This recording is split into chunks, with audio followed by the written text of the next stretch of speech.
Hello everyone, আমি প্রিয়াঙ্কা দে taro reader. আজকে যে টপিকটা নিয়ে কথা বলবো সেটা হচ্ছে এক বিদেশি মানুষের কথা।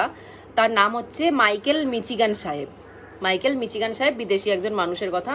তো সেও অনুকূল ঠাকুরের দীক্ষিত ছিলেন। অনুকূল ঠাকুরের দীক্ষিত শুধু ইন্ডিয়াতেই আছে তা কিন্তু নয়, বিদেশেও প্রচুর মানুষ ঠাকুরের কিন্তু দীক্ষিত আছে। তো তারা হাজব্যান্ড ওয়াইফ, মিচিগান সাহেব, তারা হাজব্যান্ড ওয়াইফ কিন্তু দুজনেই ঠাকুরের দীক্ষিত ছিলেন। তো তারা ড্রাইভার ছিলেন। ড্রাইভার বলতে গাড়ির সব রকম কাজকর্ম সে করতেন মিচিগান সাহেব। গাড়ি সব কিছু, গাড়ি চালানো, গাড়ি ধোয়া, গাড়ি পরিষ্কার করা, গাড়ির পার্টস সব চেঞ্জ করা, মানে গাড়ির যাবতীয় কাজকর্ম উনি সব করতেন।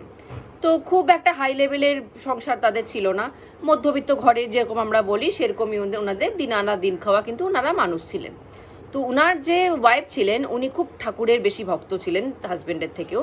তো উনার একদিন ইচ্ছা করলেন যে ঠাকুরকে একটু ব্লুবেরি দিবে, ব্লুবেরি প্রসাদ দিয়ে ঠাকুরকে একটু পুজো দিবে। তো সে তার হাজব্যান্ডকে বললেন, মিচিগান সাহেবকে, যে তুমি আজকে একটু পারলে বেশি টাকা ইনকাম করে ঠাকুরের জন্য একটু ব্লুবেরি কিনে এনো, আমার খুব মন চাচ্ছে ঠাকুরকে একটু ব্লুবেরি আমি প্রসাদ দেবো। তো মিচিগান সাহেব বললেন ঠিক আছে, আমি চেষ্টা করব। তো মিচিগান সাহেব রোজকার মতো কাজে গেলেন। তো সেও অপেক্ষা করছে যে নতুন গাড়ি যদি আসে, সেখানে ধোয়াতে হয় বা পরিষ্কার করতে হয় বা পার্টস চেঞ্জ করতে হয়, তাহলে একটু এক্সট্রা ইনকাম সে করতে পারবে, তাহলে সে সেই এক্সট্রা টাকা দিয়ে ব্লুবেরি কিনে নিয়ে যাবে ঠাকুরের প্রসাদ দেওয়ার জন্য।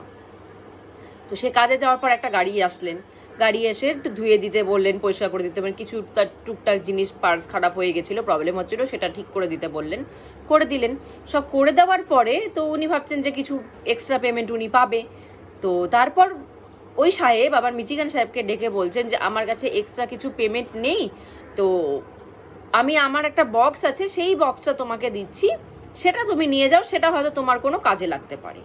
এক্সট্রা পেমেন্ট তো আমি দিতে পারলাম না, যতটুকু খরচা হয়েছে আমি অতটুকুই যার আন্ডারে উনি কাজ করতেন ওনার হাতে দিয়েছে, আর এক্সট্রা কিছু পেমেন্ট যারা কাজ করে তাদেরকেও তো দিতে হয়। তো উনি এক্সট্রা পেমেন্ট কিছু দিতে পারলেন না, উনি একটা বক্স ওনার হাতে ধরিয়ে দিলেন যে এটা তুমি বাড়িতে নিয়ে যাও, এটা হয়তো তোমার কিছু কাজে লাগতে পারে। তো মিচিগান সাহেবের একটু মনটা খারাপ হয়ে গেল, উনি ভাবছেন যে এক্সট্রা হয়তো একটু কিছু পেমেন্ট পেলে ব্লুবেরি কিনে নিয়ে যাবে ঠাকুরের প্রসাদের জন্য।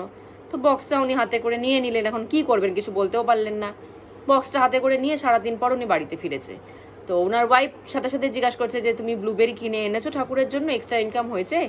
তখন সে মুখটা কালো করে বলছে না, যে একজন কাজ করেছি সে এক্সট্রা ইনকাম আমাকে কিছু দেয়নি, শুধু এই বক্সটা হাতে ধরে বললেন যে এটা নিয়ে যাও বাড়িতে, তোমার হয়তো কোনো কাজে লাগতে পারে।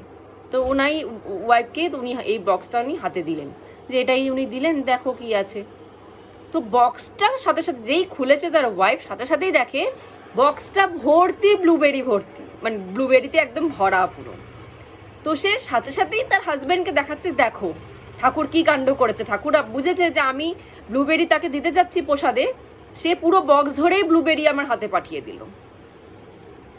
তো তারপরে সে ওই ব্লুবেরিটাই ঠাকুরকে প্রসাদ দিয়ে পুজো দিলেন।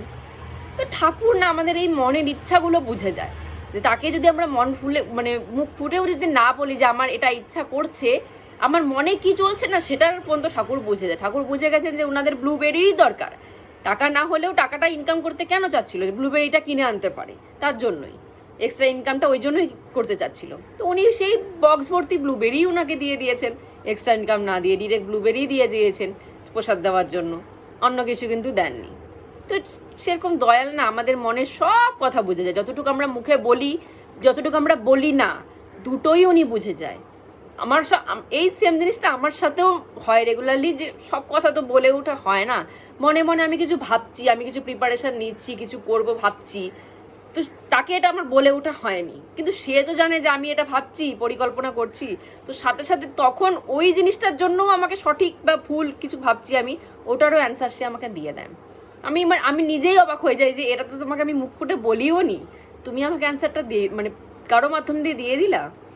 তো দয়াল এরকমই হয়, যে বলে বা যে বলে না, সে সবই সব কিছু শুনতে পারে, শুনতে পেরে সেইভাবে সে সব পরিচালনাও করে দেয় নিজের হাতে। তো আজকের মতো এখানেই স্টপ করছি। জয় গুরু।